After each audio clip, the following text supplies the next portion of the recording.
Right here is the stickering. Yeah, the sticker is too challenging. Incorrect. I feel like chips are required to be... Wait, what flavor is this? So much air. Well, that's because they came from sea... Oh, it's a shrimp pot.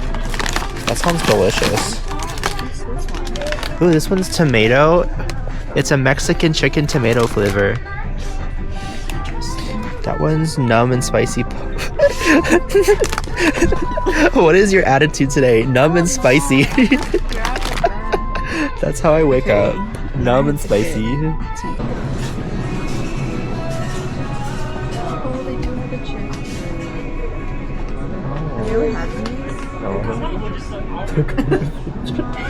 What does that mean?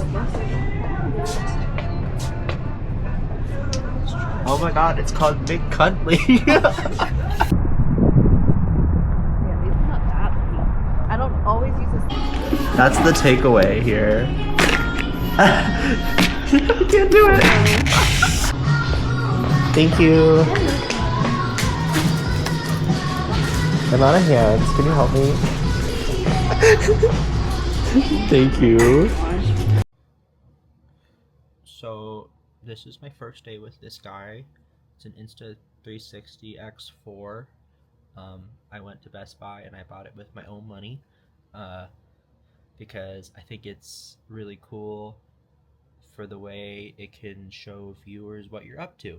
Like, I like doing these little walkabout videos where I'm like taking pictures of things and I have a GoPro on and you can watch me take pictures. That's kind of a fun way to show people what's happening, and I think this kind of just turns that up to like level 1,000,000. I think the first thing I noticed with this is like aiming. Like when you're holding a camera, you kind of with the GoPro, you always have to make sure your body's facing what you're doing. So like when you're doing street photography, I don't like to look at people head on. I kind of like to shoot from the side. But when you're wearing a GoPro, you just have to turn your whole torso towards them, and you're always cognizant of where the GoPro is pointed. Whereas this thing, you know, it kind of is filming in all directions all at once, and that was a really cool that was a cool learning point for me, because in software you actually can then decide what you want to focus on. And the software I thought was going to be hard to learn, but you just kind of tap the subject and where you want it to be through the clip, and it just follows it around. There's like something called deep track, which so you can do subject tracking across the whole 180-degree field of view. You can also do keyframing, so like let's say you're filming forward and then you put the camera behind you, you can keep the camera looking forward. It's all very intuitive. I was really worried that I would have to like read an online forum about how to use it, and you don't. My second worry was I would have to use a desktop to do the editing, but like everything can be done on the phone, including like a high ISO noise reduction and all of the AI editing features, which I've never used before, but they're pretty approachable. They have these fun little in the app. I'm just talking about what I've experienced so far, and there's no like I'm not sponsored. I just want to share with you what I'm learning. And the app has this really cool way of walking you through. It shows you a video of like a spin shot or like a fun, you know, you're walking but the background's moving, and it shows you how it was made, shows you the settings in the camera, and then you can import your clips once you follow the recipe essentially, and then it will use the AI editor to get it as close to what you saw in the preview. So I think that's pretty cool. I think that makes this whole video editing thing really approachable for people who don't, you know, understand that part of things. I think this is approachable. I was really worried that this was going to be a hard to learn thing, and it's not. I think the image quality is good enough to the point where I don't think about it. It's not like when I look at the Osmo, this is a Pocket 3 we're filming with. When I look at the quality out of that, I'm always like, wow, that is really good. I'm always like, hmm, okay, that's a 11 out of 10 right there. Whereas this one, it's like, that's not bad. Like, I was expecting it to be a grainy mess, and it's not. It doesn't jitter. There are very few artifacts from the stitching.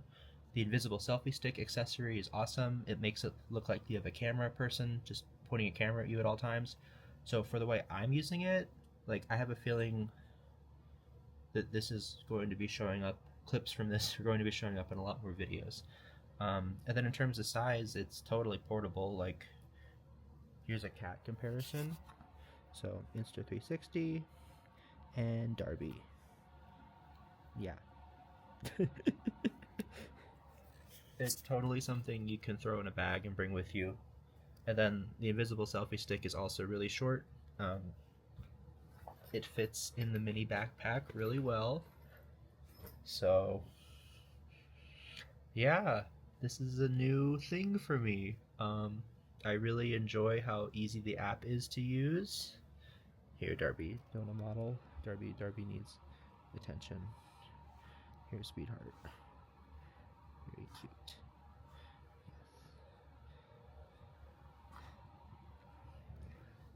Yeah, no, it's just easy. It's easy. It's approachable. The app is full of explanations for all the things that you see people. When you look at the YouTube videos about this, like I don't really understand the videos very well. I mean, they talk about the specs, they talk about how it's improved, they talk about the product, but like where does it fit into your workflow and where does it fit into your life? For me, like how do I say this? When I buy something, it's out of necessity. Like when I buy a camera, it's because I don't have one and need one. Or when I buy a new lens, it's because the old one, wasn't wide enough, it wasn't fast enough, it didn't have weather sealing. Like, there's a reason for why it's in my bag and why I spent my money on it. This one, if there is a product that I have to justify, I don't. I have a GoPro, and my GoPro makes just good enough quality videos too, like this one does. I think this one just adds, that cool 3D effect. You can do camera movements and pans. You can put it on a stick and make it look like someone's filming you. Um, so I think those are the reasons why I'm buying it. Um, Also, it's just cool. So I mean, that's a reason there. But yeah, the price is pretty approachable. Um, I love that it has a removable battery. I love that the SD card pops out in a the GoPro. I'm always trying to fish the SD card out. It's so hard to do. Whereas this one, it's a little bit easier. These flaps are super cool. They have like little red markers if they're open, and the whole thing just feels like something you can take with you when you're going skiing, which I do. The season's over. It's like 90 degrees out. It's really sad. But yeah, like the Osmo, I love my Osmo, but sometimes I don't feel comfortable putting it. It's not waterproof. It's not drop proof. I definitely would. I mean, you could put it on handlebars, but that poor little mechanical gimbal is probably doing a marathon to keep up with you. Whereas this one, I feel like fits into the whole action camera category way better. And then it also adds a second camera. Like you can film yourself doing things from a third person view. So that's interesting. Is it worth it right there? I'm not sure, but we'll see. There's a bunch of fun selfie things. I think the thing with this is the camera you point at yourself.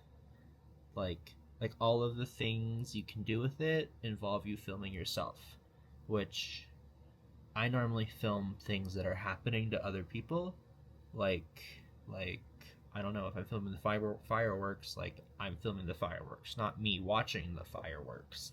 Um, so I think I don't want to say it's narcissistic, but I just never point the camera at myself. Like the camera is just pointing out into the world. So this is a different experience for me in that regard.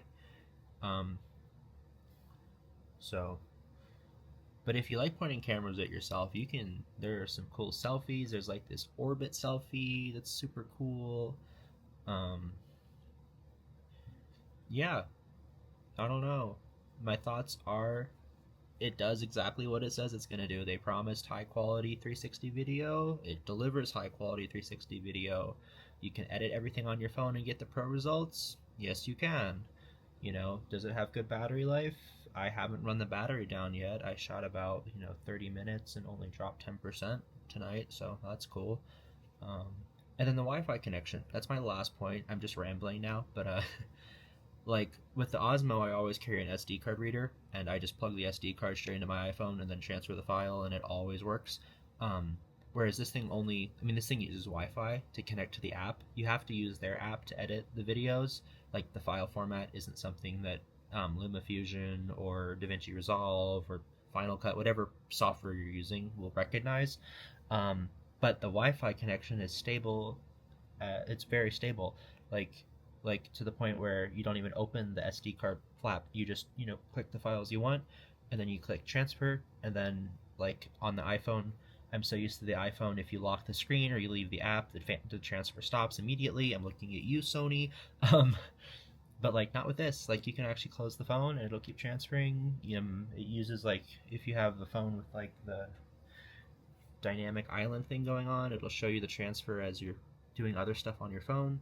So I think in terms of like having to rely on Wi-Fi to move the files, it's great. It works really, really, really well. Like I would love every Wi-Fi device to work that way. So that's good. It's usable. It's totally usable. The learning curve is not very steep compared to what the results you can get. Like what you want from this, you should learn how to use this because you can get some cool stuff out of it. So that's my thoughts about the Insta360 X4 as I continue to use it. I mean, I'll share more. Um, yeah, I like the selfie stick. I think that thing's really cool. The fact that you can just like erase it from the videos. I mean, this is my first day with it, so I mean, give me a year and we'll see what we can do.